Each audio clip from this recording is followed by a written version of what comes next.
kit ELISA para la serología humana, detectando IgG, IgM, también kit Brussels CAP. Hemos recibido insumos plásticos reactivos de una fundación boliviana, Fundación Patiño. Tuvimos contacto con la UPS Bolivia en la cooperación española para pedirles si pueden ayudarnos, pero ni siquiera tuvimos una respuesta, desafortunadamente. Ok, entonces con los pocos recursos que teníamos hemos empezado el trabajo, primero en la brucelosis humana. Hay que saber que en Bolivia no existe un programa nacional ni normativa de diagnóstico o tratamiento de esta enfermedad. De hecho, esta enfermedad es casi invisible en los establecimientos de salud. No se realiza vigilancia epidemiológica y casi no hay datos de prevalencia. Hay una esencia de verdadero laboratorio de referencia, que sea nacional o departamental, y además de eso, la infeccióloga del hospital de tercer nivel nos dice que los pacientes no pueden beneficiarse de tratamientos específicos estandarizados a nivel internacional. Por ejemplo, la rifampicina, el uso está restringido a pacientes con tuberculosis. No se puede utilizar trámites infernales para obtener el permiso.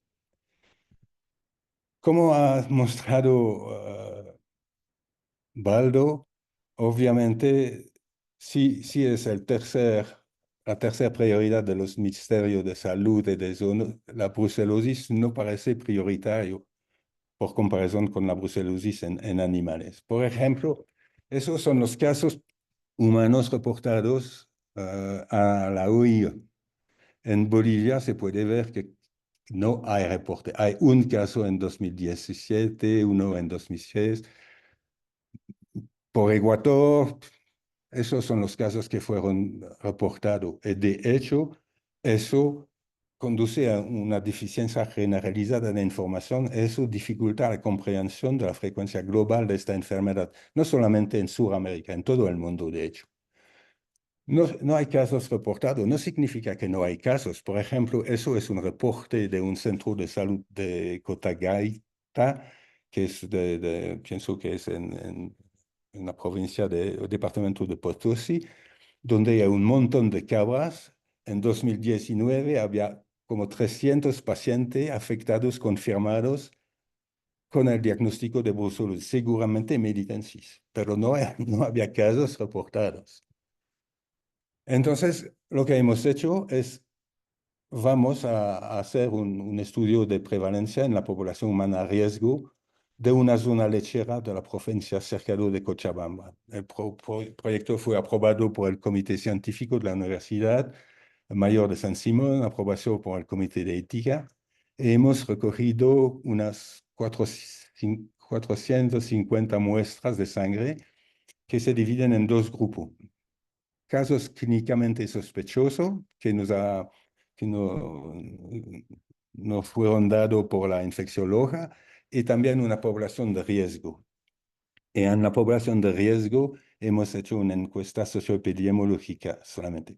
Hay que decir que eso es la única y la más grande estudio de prevalencia que fue hecho en Bolivia hasta ahora. Ok, persona a riesgo. En febrero o marzo, la infeccióloga nos ha dado 9 casos. De 9 casos, había 7 que fueron positivos en ELISA comercial, varias marcas realizadas en el laboratorio privado. Ok, hemos tomado la sangre, hemos hecho las análisis. En RBT, que sea en RBT normal 4 minutos o RBT a 8 minutos con diluciones, hemos encontrado solamente 2 positivos. La pregunta es, ¿se puede confiar en el punto de corte que fue utilizado? El doctor Blasco, el doctor Morillón también ha dicho, hay que tener cuidado. También hemos hecho la prueba Brussels CAP y hemos identificado los 2 mismos positivos. Había una buena correlación entre el resultado de Rosa de Bengal y los resultados de Bruselas Cap, sobre todo al punto de corte superior a 1/160. Más casos sospechosos, 47, pienso, de cual 15% fueron positivos en Rosé de Bengal normal y con dilución, y una vez más con una muy buena correlación con el Bruselas K. El grupo 2, hemos separado el grupo 2 en dos subpopulaciones, 76 veterinarios que fueron probados por RBT, ELISA IgM, ELISA IgG y Bruselas K. De estos 76, 16 positivo en RBT y 16 positivo en Bruselas Cap. Este grupo fue una vez más subdividido en dos grupos de veterinarios. Los veterinarios que trabajan en la facultad veterinaria, eran 28, que no tienen realmente contactos frecuentes en el campo. Y de eso hemos encontrado solamente un positivo. Pero en los veterinarios inseminadores que trabajan por las asociaciones lecheras, hemos encontrado 23% de positivo en Rosa de Bengal y 25% en Bruselas K. Una vez más, una buena correlación.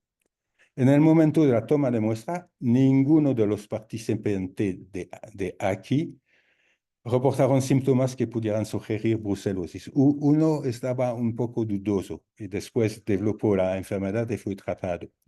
5 de los participantes aquí mencionaron haber tenido brucelosis hace entre 2 y 10 años. Pero mira, el ELISA IgG positivo, 56% de positivo, con el punto de corte del fabricante. Obviamente no es la realidad, para nada. Algunos comentarios sobre los resultados de ELISA. Hay que recordarse que los parámetros de especificidad y sensibilidad no son invariantes, dependen de factor técnico y factor biológico. No se puede decir, el ELISA tiene una especificidad de 99% o especificidad. Factor técnico como competencia del laboratorio, calidad de la muestra, qué estándar de oro para decir hay enfermedad. También factor biológico, reacción cruzada, factores reumatoides, tipo de población, si la enfermedad es endémica o no, cuál es la fase de la enfermedad.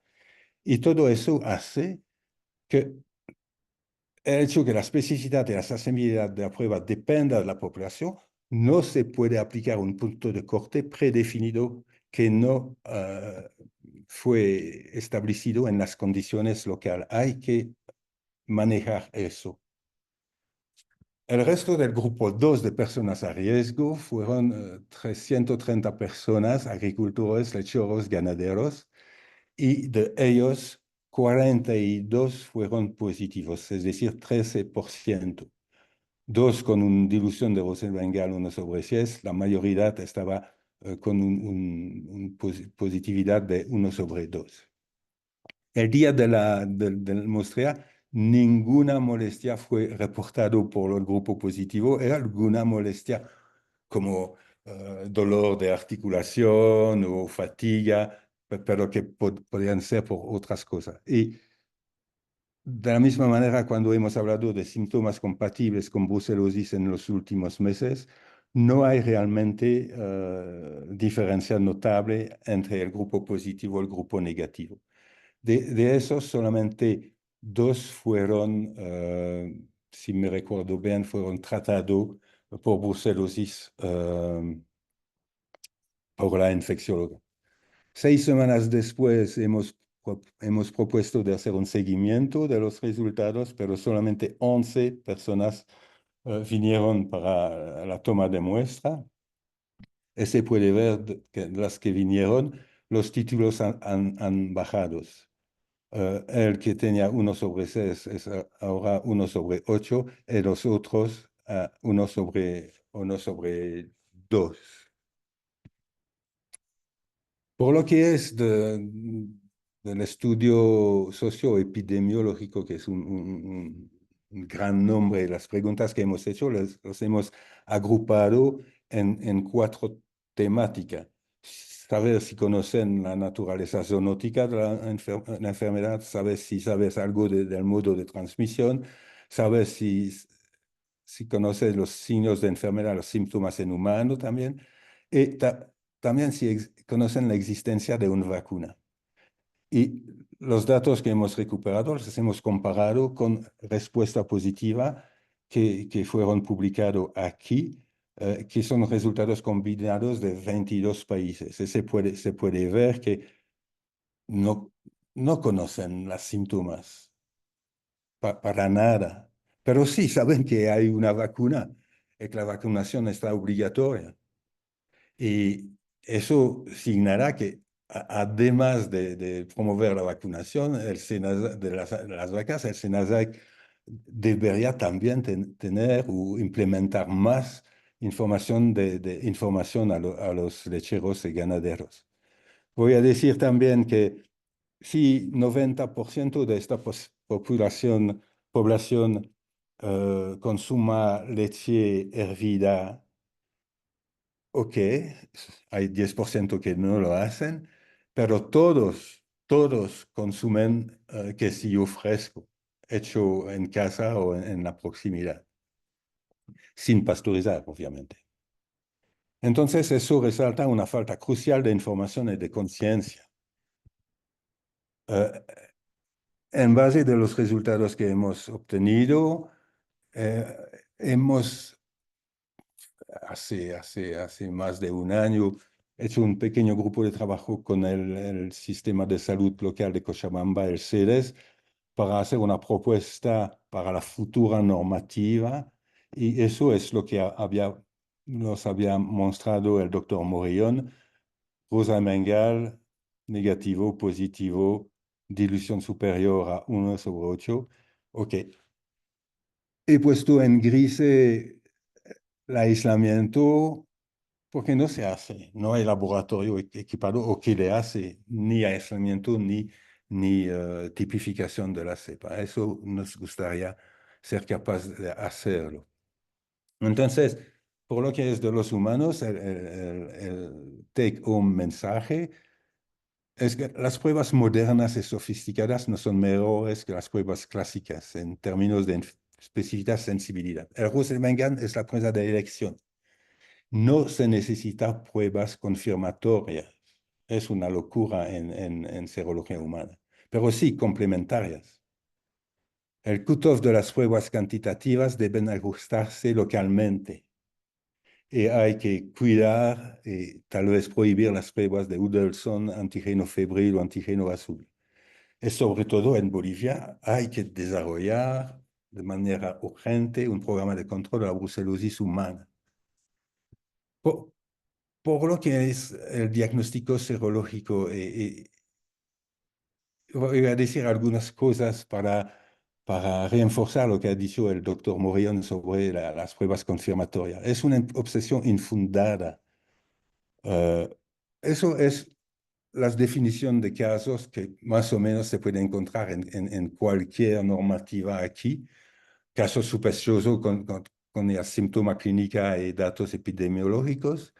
El caso se vuelve probable con resultado positivo, por ejemplo, a prueba de oso de Bengala.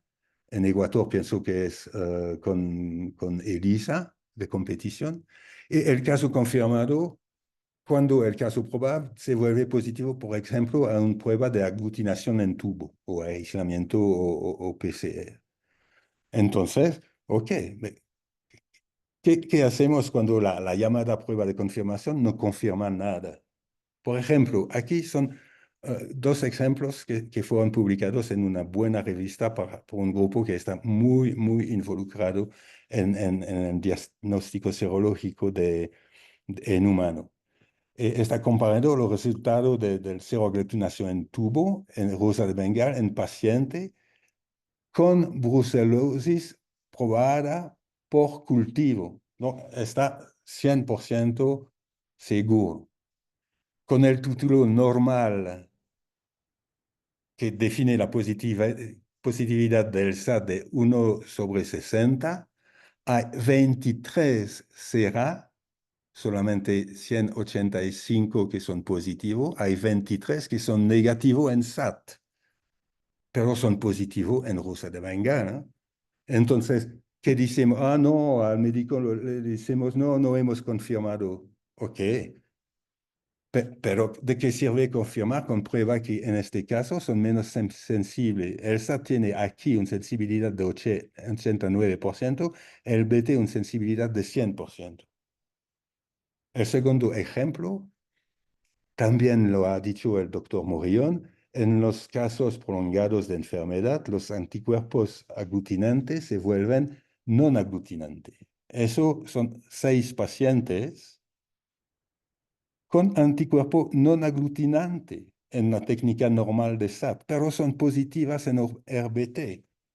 Y la prueba de lo que es bueno es el pH ácido del RBT, que si el SAT se hace a pH 5, los casos se vuelven positivos, confirmado por Brussels CAP, CUMS, en otras técnicas. Entonces, pruebas confirmatorias no, complementarias sí, para seguir para saber la fase de la enfermedad, por ejemplo, la lateral flow immunoassays o la evolución de los títulos por microaglutinación en placa o Brussels CAP, sí, se puede, se debe hacer según lo que quiere el médico. En un país como Bolivia, con pocos recursos humanos y financieros, el motivo principal debe ser adaptarse, no adoptar las técnicas que se hacen afuera. El sistema de salud debería elegir y promover pruebas fiables, sencillas, sostenibles y sobre todo que se pueden utilizar en cualquier centro de salud. No se necesita nada para hacer un RBT, ¿eh? No, no equipo, no kit. Cualquier persona con un poco de formación podría hacerlo. Y eso casi, pero un costo un poco más elevado, es la misma cosa por el Bursal Cap en lateral flow inmunoassays. No necesita ningún equipo. Eso es lo que se debería utilizar. Ok, también hemos trabajado en animales. Hasta ahora solamente bovinos. Hemos tomado la muestra ovinos, caprinos, cerdos y camélidos, pero todavía no hemos terminado las análisis. Voy a decir que eso, la veterinaria que se ha encargado de tomar la muestra, ha pagado las jeringas y las agujas de su propio bolsillo porque no teníamos dinero para pagar eso. Brucelosa en animales, sí, hay un programa de control en bovinos. Dicen que hay un programa de control en pequeño ruminante, pero es muy reciente. Que yo sepa, no hay datos de prevalencia, no hay vacunación, no, hasta ahora nada. El programa actual fue establecido en 2014, hace 10 años, y propone, por lo que es del componente de vacunación, la vacunación obligatoria en todas las hembras de 3 a 8 meses de edad. ¿Ok? He puesto entre comillas porque obligatoria, por lo menos lo he verificado en Cochabamba, solamente se vacuna a las hembras de leche, no las hembras para carne. Y los animales positivos son marcados y deben ser eliminados también, entre comillas, porque de verdad lo que se pasa no es eso. Informe la Bolivia al oír, sí, hay Bruselas abortus, siempre. Dicen que no hay meditensis, pero los casos humanos en un lugar donde se cría cabras son evidentes. Nunca hubo Suiz y no he tenido datos verificados de dónde viene eso, pero han encontrado casos de ovis hace algunos años. Y esos son los casos reportados a la OIE en los últimos 10 años. Eso es la periodo de pre-pandemia muy poco, pero había 2.000 casos reportados anualmente. Y el último que he recibido es 2022, 2.311 casos. No parece que está mejorando la situación, ¿eh? A pesar de la vacunación. Entonces hemos muestreado con un proyecto aprobado por el Comité Científico y el Comité de Ética en zonas que fueron Carrascos, Cercado, Misque, Punataqui, Acoyo, que representan 68% de las vacas lecheras y 85% de la producción diaria de leche del departamento. Hemos mostrado 33 unidades de producción. En estas unidades, la toma de muestra fue casi del 100% de sus vacas en lactancia, excepto una finca grande en la que se tomó una muestra representativa aleatoria. Finalmente, hemos analizado 523 muestras de suero en esta granja y también hemos hecho una pequeña encuesta de los factores de riesgo. Eso es el resumen de los datos. Eso hay sobre los 33 granjas muestreadas, hay 12 que tienen por lo menos un animal positivo. Y en total, la prevalencia de rebaño es 36% en el muestreo que hemos hecho. Y la prevalencia eh, individual mediana es de 4%. Eso es importante, ¿eh? El doctor Blasco dirá es una prevalencia alta. Ok. Hay algunas diferencias obvias. Por ejemplo, hay más casos en granjas que son grandes, que tienen más animales. La mayoría de las granjas son pequeñas. La diferencia de tamaño es basado en la producción de leche. En la encuesta, casi 90% no utilizan una sala separada por el parto. Casi 80% no desinfectan las instalaciones. 80% dan los desechos del parto, el aborto, el placenta a los perros. La mitad han presenciado al menos un aborto y un cuarto ha presenciado más de 2 abortos. Trabajan algunos en programas de educación, trabajan con veterinarios acreditados, pero sigue siendo 50% que no vacunan. Por ejemplo, voy a decir que la zona de Misque aquí normalmente es libre de brucelosis, porque tenemos 2 granjas positivas. Casi 90% no controla o nunca ha controlado la serología en los adultos. Y casi 90% no controlan la serología, por serología las entradas de nuevos animales. Pero cuando se pregunta, ¿considera usted su rebaño libre de brucelosis? 90% se consideran libres. Entonces hay un problema serio. De hecho, la situación es caótica. No hay recursos humanos y financieros. No hay monitoreo activo. Sin identificación o control efectivo de movimiento. Una vacunación que voy a calificar de asistemática. No hay un verdadero laboratorio de referencia. No hay un control de calidad de vacunas y antígenos. Lo que se hace, sí, se verifica la cadena de frío. A veces las pruebas serológicas son mal adaptadas a la situación local. No eliminan los animales positivos. Falta de información de los criadores y falta de coordinación, a mi opinión, entre la salud humana y sanidad animal. Y todo eso resalta que la organización de los servicios veterinarios aquí, por lo que he visto en Cochabamba, es deficiente.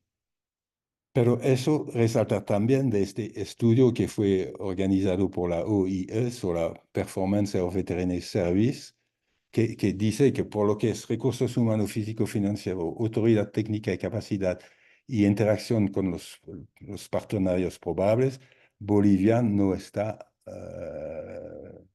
en el mejor lugar. Hay que seguramente mejorar eso.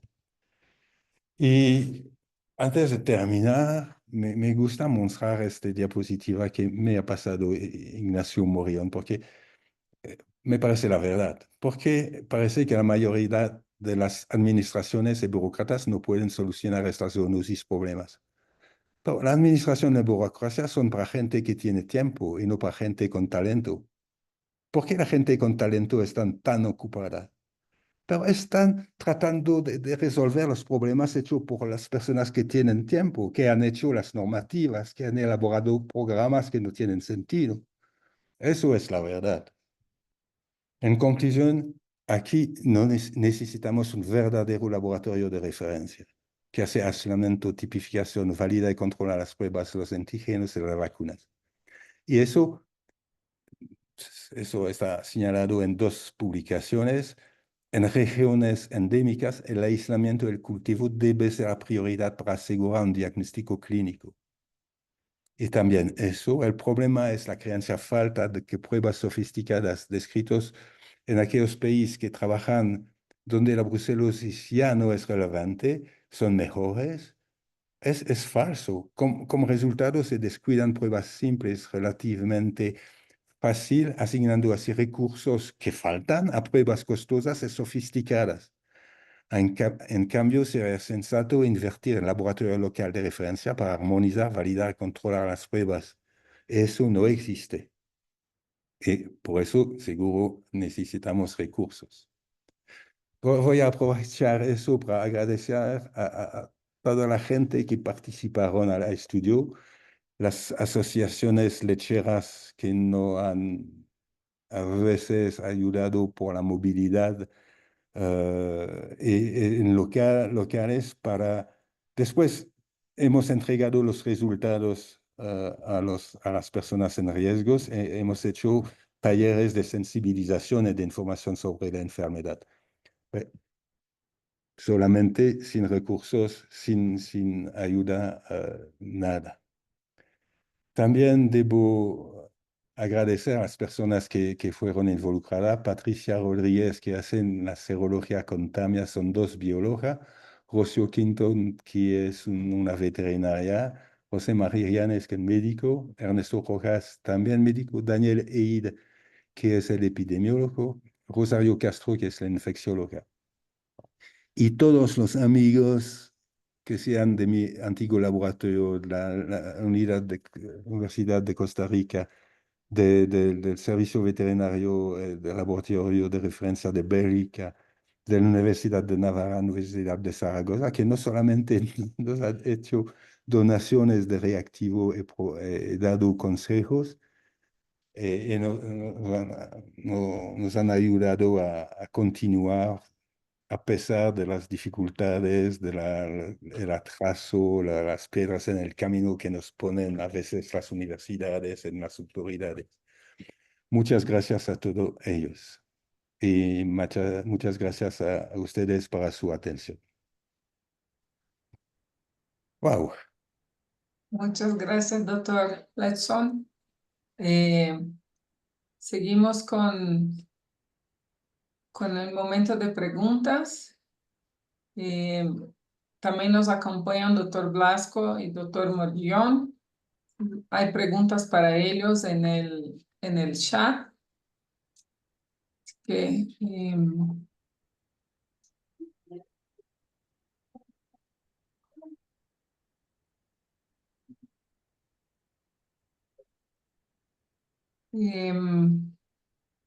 hay una pregunta, quizás sea la primera,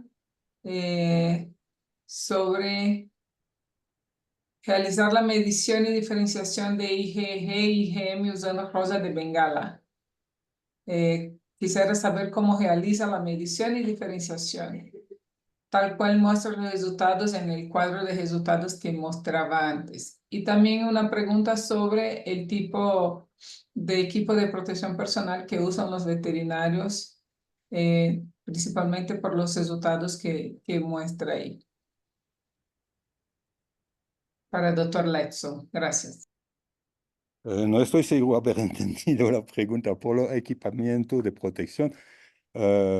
Un adelante, botas y guantes para la toma de muestra, que es solamente toma de sangre. La primera parte de la pregunta no la he entendido. Voy a leer en el chat a ver si... Sí, por favor. Quisiera saber cómo realiza la medición y diferenciación de IgG y IgM usando roda de Bengala. no se hace la medición diferencial de IgG e IgM con el rosa de Bengala. Lo que hemos hecho para medir eso son dos kits comercial Vircel de ELISA indirecto con conjugado que específicamente detectan IgG e IgM, pero con el rosa de Bengala en ningún caso se puede discriminar entre los dos isotipos. Gracias. Y ahí hay una pregunta sobre las IgGs, creo. Saludo, las IgG de la diapositiva de Rosa de Bengala y Brucella Cap. ¿Fue medida cómo? No, eh, nunca he dicho eso. El doctor Morillón ha enfatizado que el Brucella-Cap detecta IgG, IgM e IgA. Y el Brucella-Cap, la misma cosa. IgG, IgM e IgA. Lo bueno de estas pruebas es que se utilizan un pH ácido, como ha dicho el doctor Morillón, 3 punto algo por el roce de Bengal, más de como 5 pH de 5 por el Brucella Cap. Pero no diferenciamos la, la IgG, IgM con estos tipos de pruebas. Gracias. Sí, Ay, bueno, muchas felicitaciones por su trabajo. Y hay una pregunta que se podría usar todavía como prueba tamizaje RBT para humanos y ELISA IgM como complementaria. sí, no hablaría de tamizaje. Pero sí, para seguir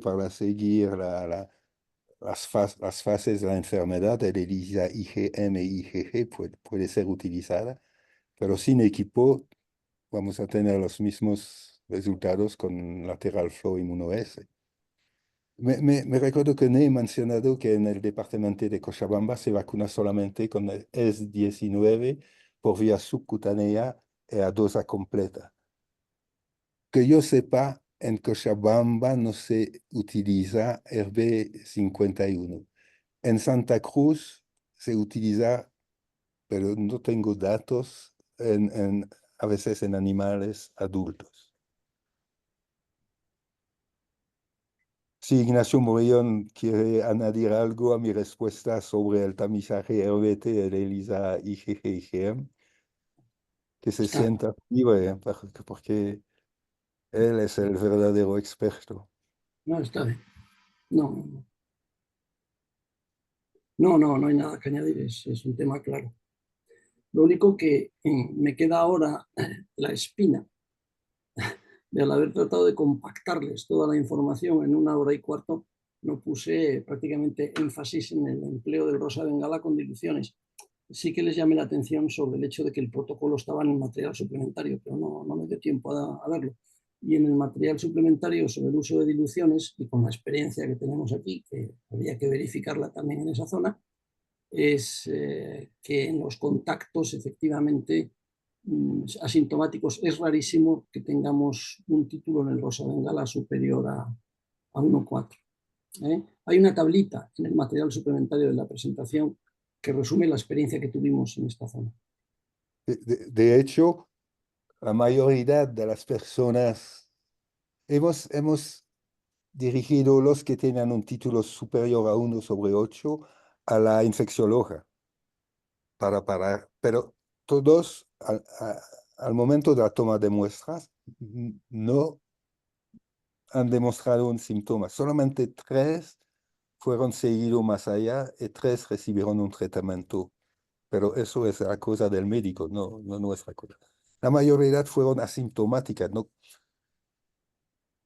Que parece que en zona endémica es frecuente por contacto, por brucelosis o, anterior o cosas así.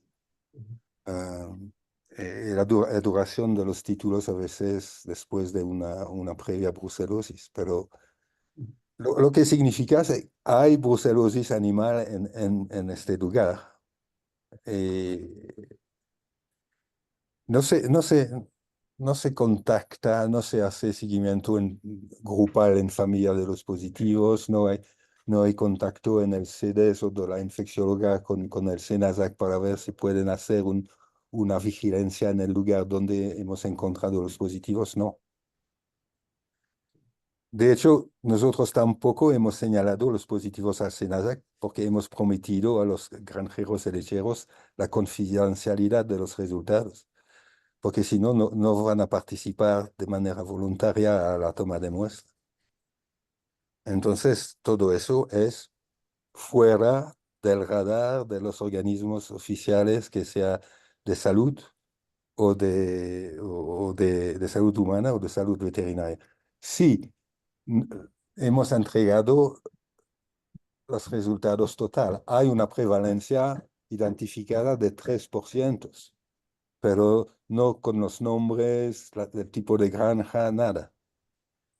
Porque si no, los criadores no van a participar, por lo que hemos intentado.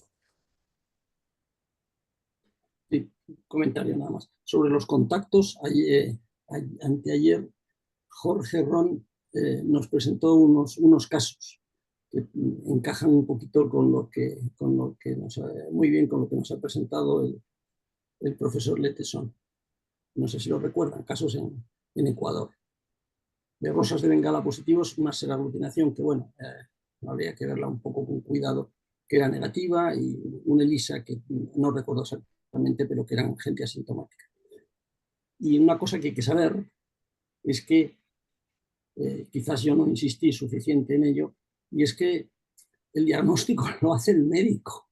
Es decir, este es el señor que sabe o que puede averiguar eh, si ha habido transmisión, cuál es la posibilidad, los animales, los alimentos, el cuadro clínico, la fiebre, puede mirar el resto de la familia y puede después tomar decisiones. Nosotros lo único que podemos hacer es darle las pruebas y las pruebas complementarias, y él tiene que juzgar eso. Sin eso, estamos siempre con un margen de error muy grande. No podemos decirle a un señor que tiene brucelosis porque tiene una seraglutinación de 160, porque es que tiene que decirlo al médico. Chema ha enfatizado eso también durante su charla, que el diagnóstico lo hace el médico. En los animales es otra historia, ¿eh? A los animales no se les puede preguntar si han No, no, comido, no, pero, si han pero comido queso fresco, no se les puede preguntar. Ya, pero es igual, ¿eh? El diagnóstico lo tiene que hacer el servicio oficial Veterinario. veterinario, el que tiene que tomar las decisiones de si el rebaño está o no está infectado. Sí, sí. Bueno, gracias. Entonces, hay acá preguntas más puntuales. ¿Cuántos casos de cepa 19 en humanos han sido documentados? En su caso, ¿qué implicaciones en los humanos pueden tener la vacuna Delta PGM en temas de terapéutica, diagnóstico y patología de personal de riesgo? Bueno, Chema, Bien. Venga, Morillón. Vamos. Casos de infección probada por S19 están en la literatura. Es decir, que se conoce desde el momento en que se empezó a emplear en Estados Unidos que había una cierta proporción de veterinarios que se podían infectar con la S19, y eso se demostró por aislamiento y cultivo, sensibilidad al titol de la cepa y todo lo demás.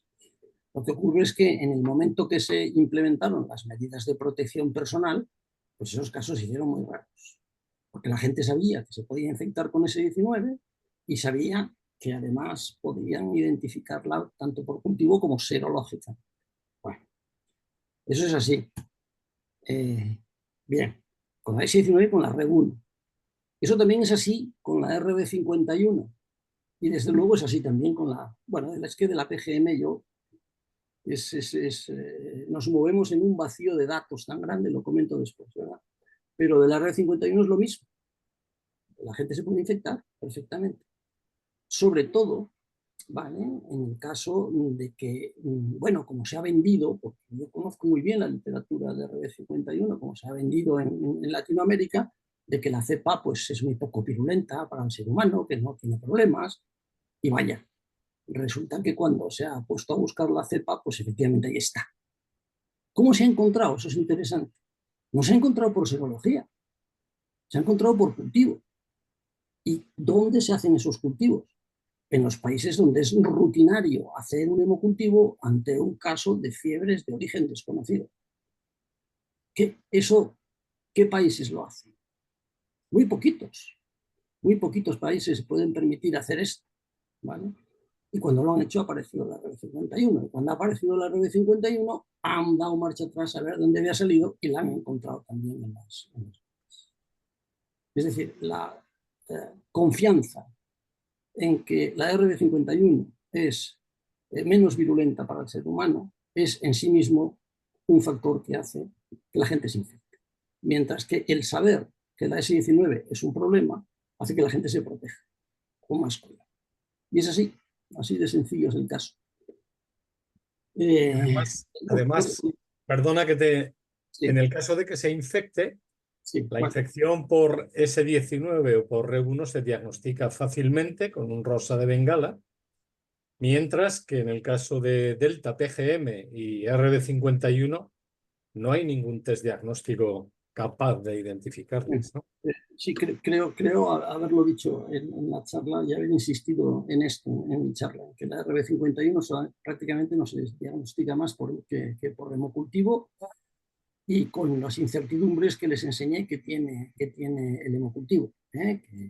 Bueno, es una técnica recomendable, pero recuerden que son 45 días en el frasco de Castañeda, 21 días en un sistema Bactec, 3 tomas, fase pirética, o sea que uno tiene que ir realmente a buscar una brucela.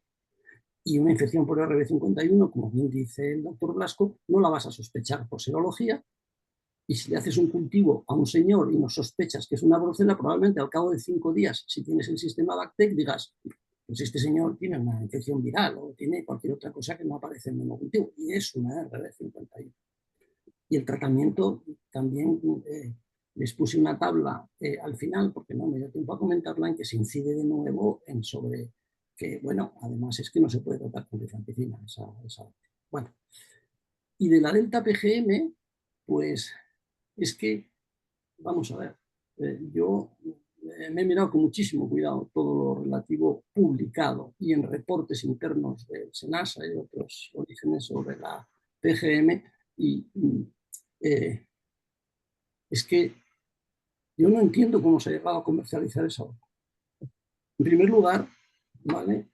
Las pruebas de protección que se hicieron en Argentina son inconcluyentes, completamente. Inconcluyentes en el sentido de que en un número muy limitado de animales tuvieron que dar 2 dosis, la bacteriología es muy complicada a la hora de analizar la protección de la vacuna y además los animales se volvían seropositivos a la segunda dosis. Es decir, yo no entiendo por qué se vende esa vacuna. No añade nada a la S19, lo único que añade es que no protege. Y nos va a pasar lo mismo que con la RB51. Si esa cosa se llega a comercializar en Latinoamérica, habida cuenta de que por serología en los seres humanos no se va a pillar, vamos a pasar 20 años antes de que alguien por hemocultivo se dé cuenta de que, caramba, la PGM está infectando a la gente. Es lo que ha pasado con la RB51. Y, por supuesto, la PGM no contribuirá a controlar y a erradicar la brucelosis. Nosotros tuvimos un proyecto europeo financiado por la Unión Europea de muchos años, en el que participamos el doctor Letesón, el doctor Blasco y yo mismo, ¿verdad? En el que examinamos el valor de las vacunas rugosas, en este caso en ovejas, eran derivados de melitensis. Y ninguna de las que nosotros probamos, hicimos un examen exhaustivo de todos los mutantes en los distintos genes de la región de codificación del lipopolisacárido, probamos 16 o más mutantes, ¿verdad?, en animales de laboratorio, y la PGM es que ni siquiera pasó el screening en los animales de laboratorio. Y los que llegaron a las ovejas, como les digo, llegaron 4 mutantes a las ovejas, ninguno, ni de lejos, tenía la eficacia de la red. Es cierto que es en ovejas y es cierto que estoy hablando de animales de laboratorio, pero no sé por qué milagro una bacteria que está muy atenuada en los modelos de laboratorio va a ser protectora después en las vacas o en las ovejas. Yo estas cosas no me las creo. Sí que creo, desgraciadamente, en intereses comerciales porque los he visto en efecto. No con la PGM, pero sí con la RD.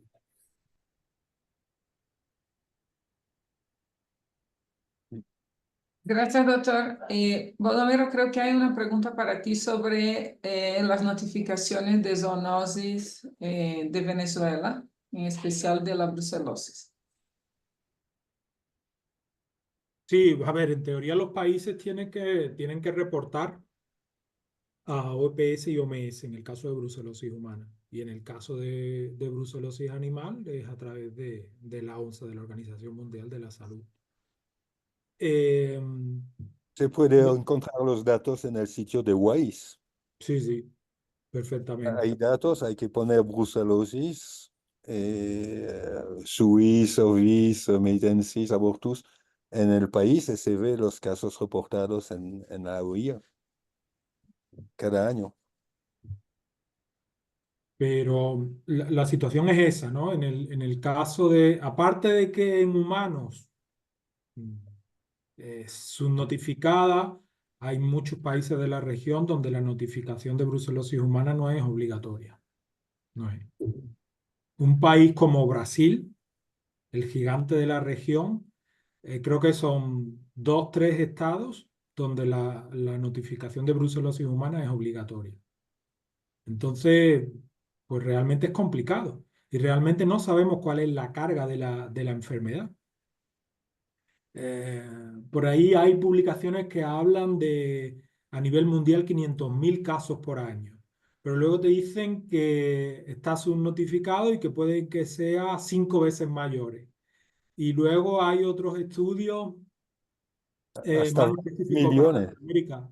Recuérdame tú, Nacho, que estuviste Len et al, hasta 20 millones posible. En el mundo hasta 20 millones. Y para Latinoamérica para el global de Latinoamérica lo he mirado yo hace poco, y en 10 años, es que no quisiera equivocarme, pero no creo que lleguen a Yo lo unas tengo por aquí. pocos miles de casos en 10 años. Para toda Latinoamérica, incluido México, que no se olviden que hay un fortísimo la brucelosis. Yo hice un calculillo que es meramente teórico, que es empleando el riesgo que calcularon Lane et al. Y la población de Latinoamérica, también que están las bases de datos, y me salían no unos pocos miles de casos en 10 años, sino unos 40.000 casos, como mucho, Sí. en el periodo de un año. 48.000 casos entre Pero, 2005 y 2019, sí, pero reportados oficialmente a la OMS solo 5.000 en el mismo periodo de tiempo. Es un ejercicio teórico. El que haya visto un paciente de brucelosis con una buena espondilitis o con una degeneración de la columna vertebral o una neurobrucelosis, pues no necesita mucha motivación para pensar que esto hay que controlar.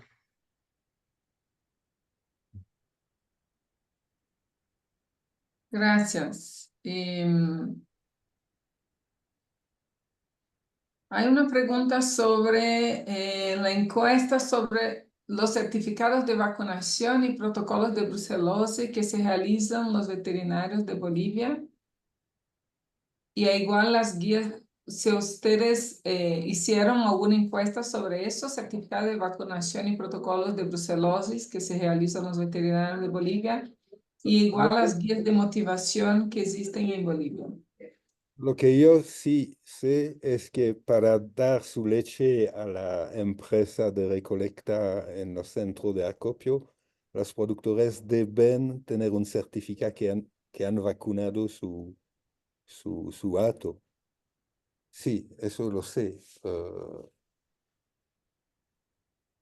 Pero nada más, no hemos puesto nada más en la encuesta. no pueden dar leche a la empresa que recorta la leche si no se haya vacunado el hato. Eso es el solo incentivo que yo puedo identificar, porque los productores pagan la vacuna, pagan el costo operativo de la vacunación por el veterinario, pagan todo. Eso no es un incentivo, ¿no? Es un freno para mí, pero... Gracias. Y hay una otra pregunta sobre RBT. En un RBT, ¿cómo se podría determinar si el reactivo no detecta un positivo a una dilución de 1:16 o peor aún para 1:32? ¿Estaríamos dejando falsos negativos?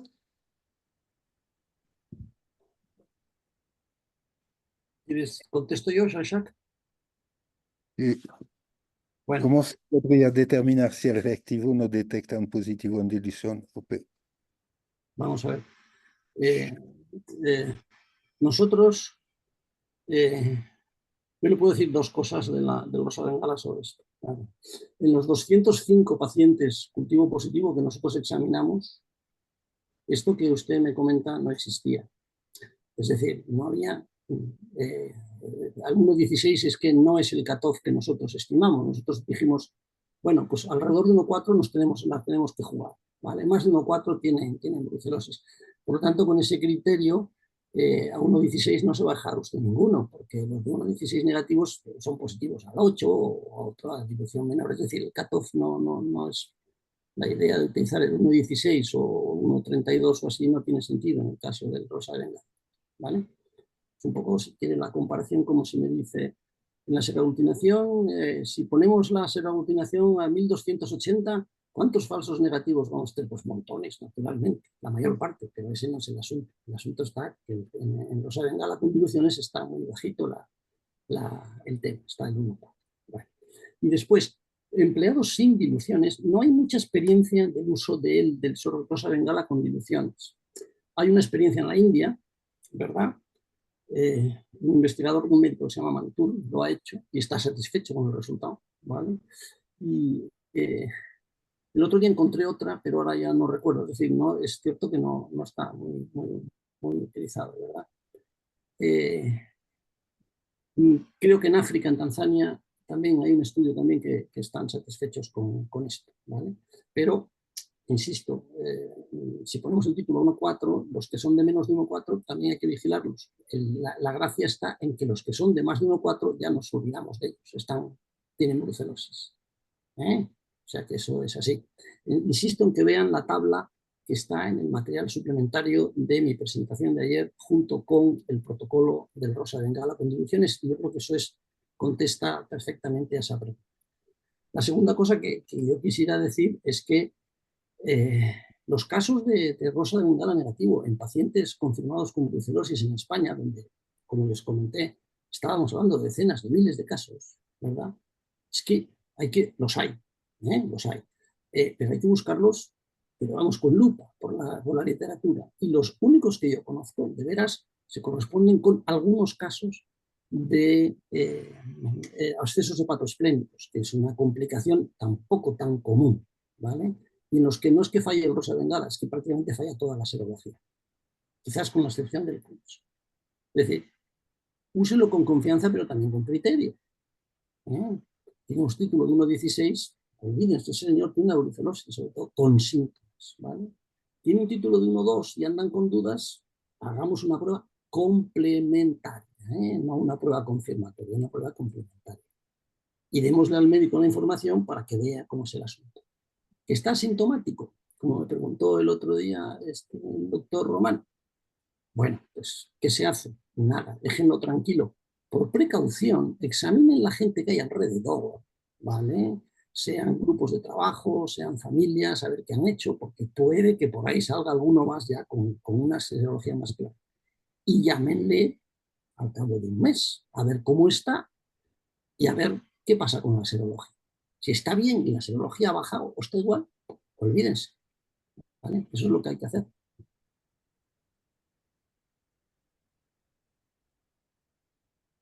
Gracias, doctor. Y hay un último comentario, creo, de Leonardo, que es un poco la discusión que se hizo ayer sobre la vacuna RB51, de las críticas que se hizo y también de lo, bueno, y eso fue todo fundamentado con papers de todo eso. No sé si doctor Blasco o alguien quiere hacer un último comentario sobre eso, que ya ayer se discutió muchísimo. No sé. Es un comentario de Leonardo que dice: buenos días, realmente terrible. Supongo que será este, ¿no? Sí, Sí. Sí, ¿Qué quieren? ¿Oír al doctor Blasco o oírme a mí? Doctor Blasco.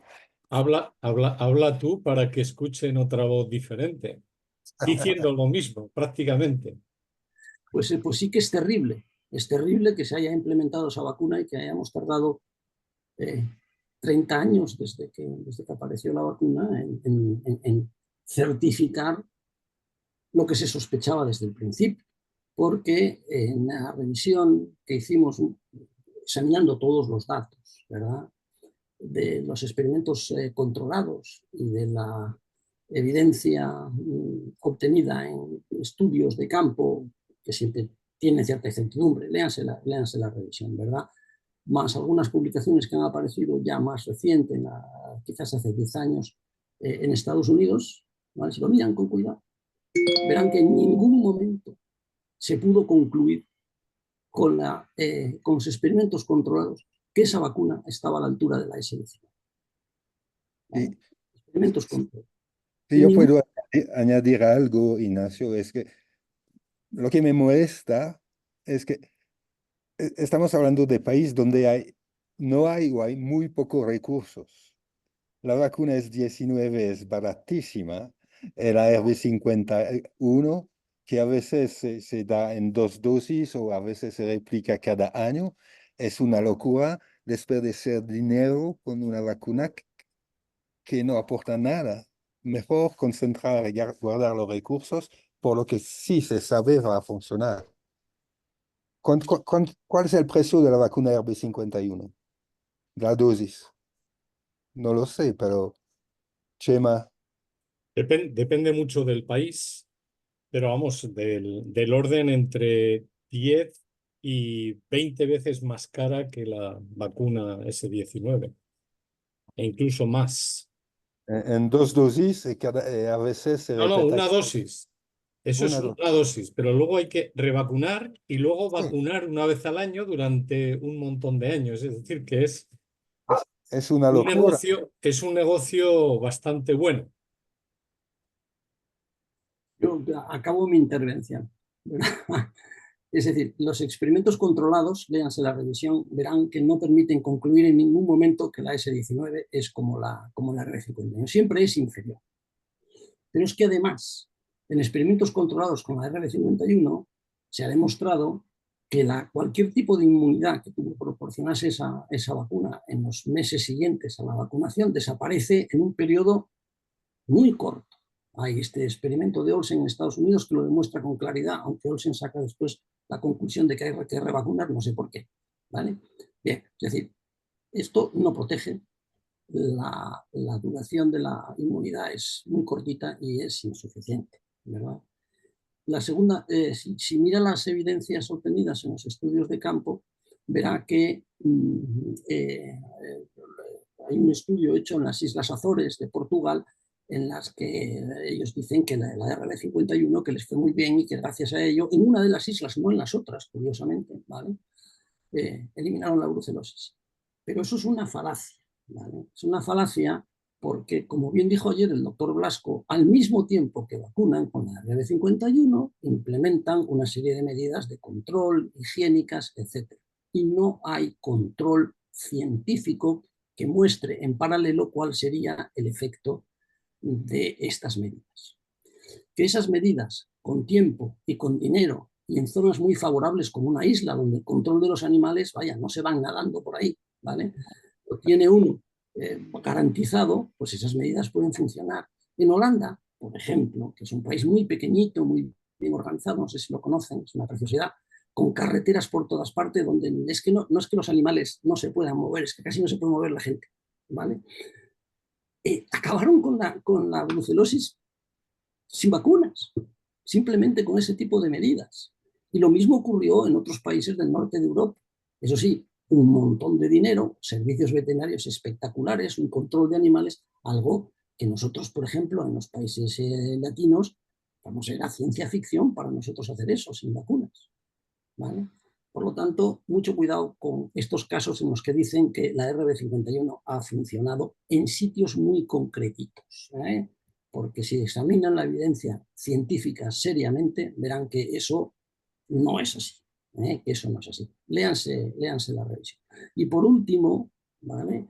Yo creo que el doctor Blasco lo señaló ayer muy bien, pero ya que él dice cosas que yo he dicho, yo voy a decir cosas que he dicho. Vale, y es, usted tiene un animal que ha vacunado con RB50. Se supone que usted vacuna en lugares donde hay brucelosis, porque vacunar donde no hay brucelosis pues es un ejercicio, yo qué sé, ¿vale? Bien, vacuna donde hay brucelosis. Donde hay brucelosis hay brucelas. Estas brucelas son evidentemente fenotipo liso. El animal vacunado con la RB51 está expuesto a los contactos con estas vacunas de fenotipo liso. Y como hay una cosa que se llama el sistema inmune que funciona muy bien, pues entonces los animalitos producen anticuerpos frente al liso. Lo que quiere decir que se vuelven positivos en las pruebas estándar de brucelosis. Lo que quiere decir que en las zonas endémicas o en las zonas en las que hay brucela y que se vacuna con RB51, al cabo de poco tiempo usted no va a ser capaz de distinguir quién está infectado o quién tuvo un contacto antigénico. Y si va además con la idea preconcebida de que los RB51 no van a tener esos anticuerpos, empezará a matar un montón de animales que no tienen la culpa de nada, que se vacunaron con RB51 y que tienen anticuerpos. Es así de sencillo. O sea que sí, efectivamente, le hemos dado una tirada a la RB51 y es lamentable que en algunos países de la zona pues hayan estado usando esa vacuna durante 30 años y estén atascados con ella, ¿no? Pues, ¿qué le vamos a hacer? Es que así son las cosas. Solamente una precisión a Leonardo. Dice en los 2 días, estos 2 días le hemos dado a la RB51. Esto no es así. Llevamos dándole muchos años a la RB51. Eso sí, hay muchos países que no han querido escuchar o que hacen oídos sordos o que son incapaces de cambiar, de modificar la estrategia, ¿no? Es muy difícil echarte atrás después de haber estado aplicando una vacuna o una estrategia durante 15 o 20 años. Es muy difícil que el servicio veterinario reconozca que se ha equivocado. Pero mira, el ejemplo de caso control mejor descrito es el que os presenté y el que está publicado en la revisión sobre la situación en España cuando se empezó a utilizar RB51 en aquellas regiones españolas en las que la erradicación por sacrificio no era suficiente. Pues se demostró, comparándolo con el control, pues que cuando se utiliza una mala vacuna es siempre peor que cuando no se utiliza la vacuna, por la sensación falsa de seguridad que produce. En fin, yo soy muy pesimista y creo que los países que se han metido en ese fregado de utilizar esa vacuna como única para el control de la enfermedad tardarán muchísimos años en echar marcha atrás, pero tarde o temprano lo acabarán haciendo, ¿eh? Por la sencilla razón porque cada vez habrá más casos de brucelosis humana inducidos por RB51, cuál es el caso de Estados Unidos, que seguramente va a ser el primer país en eliminar completamente esa vacuna del mercado.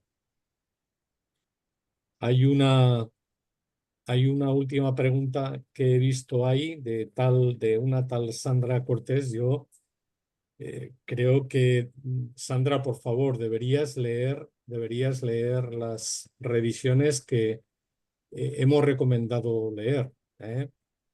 Está claro que el rosa de Bengala es una prueba muy antigua, pero eso de que tiene problemas de sensibilidad y especificidad a lo largo de estos días nadie los ha mencionado.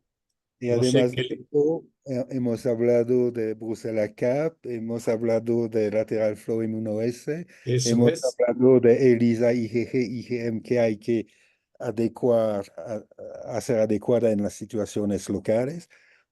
Y de FPA y de técnicas moleculares, es decir, que somos viejos también, seguramente no tanto como el rosa de Bengala o por ahí le vamos, ¿eh?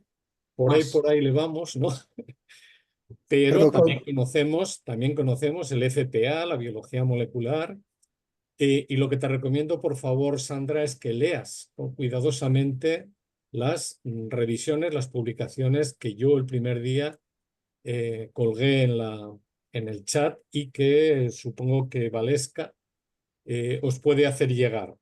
Por favor, léela con cuidado y si tienes alguna duda, luego entonces nos contestas por correo electrónico. Bueno, gracias. Creo que ya estamos, bueno, en muchos casos repitiendo discusiones que ya hicimos los otros días, así que agradezco mucho también a los expertos facilitadores por repetir el mensaje ya y las informaciones ya dadas en los días anteriores. Bueno, creo que quería agradecer. Si ustedes tienen... yo voy a poner en el chat mi correo para quien no que no recibió o no pudo bajar los artículos que los expertos mencionaron. Muchos de ustedes ya me pidieron y yo ya lo pude enviar. Así que está ahí mi correo, me escriban y yo les envío nuevamente la referencia bibliográfica. Veo que Baldomero tiene la mano levantada. Adelante, Baldomero. Sí, gracias, Valesca. No, solo quería mencionar que he colocado ahí el link de la nota que hemos hecho de este webinario, donde ya están todas las presentaciones, en realidad todas no, faltan las mías, pero que las vamos a cargar en el día de hoy, perdón, pero no importa porque las mías son las menos importantes. Y bueno, de momento tienen acceso a las presentaciones, posteriormente cargaremos las grabaciones también de las diferentes sesiones que necesitamos trabajar realmente los vídeos antes, ¿no? Así que les recomiendo que la semana que viene, para quien esté interesado en las grabaciones y demás, pues que visite de nuevo este mismo link. Y para el que tenga más prisa, pues ya había mencionado que hubo talleres o webinarios similares en Colombia, en México, que también las grabaciones están en nuestra página web. Es solo googlear México o Colombia, brucelosis, OPS y lo van a encontrar sin lugar a dudas. Y era eso. Muchísimas gracias por su atención. Le devuelvo la palabra a Valesca. Gracias. Gracias, muchas gracias. No, nuevamente solamente agradecer a los facilitadores, a Panaftosa, a Agrocalidad y Ministerio de Salud y también a ustedes por participar. Yo vi varios comentarios sobre grupos de investigación, academia, que les gustaría participar de la reunión mañana y que podrían contribuir. Nosotros no dudamos que todos pueden contribuir en esa discusión. La reunión mañana es una reunión, como mencionamos, cerrada entre las organizaciones que están coordinando la respuesta y la vigilancia acá en Ecuador, pero seguramente en momento oportuno invitaremos a otros que pueden contribuir a esa discusión para que también puedan hacer sus aportes. Entonces, muchísimas gracias y nosotros entonces seguiremos en contacto y ustedes tienen el contacto de casi todos nosotros que nos pueden escribir y si no lo tienen, escriban a mí y yo les hago llegar a los expertos las preguntas o comentarios. Así que muchísimas gracias y buen final de semana que todavía no llega, pero ya, y saludos a todos. Gracias. Hablamos en WhatsApp.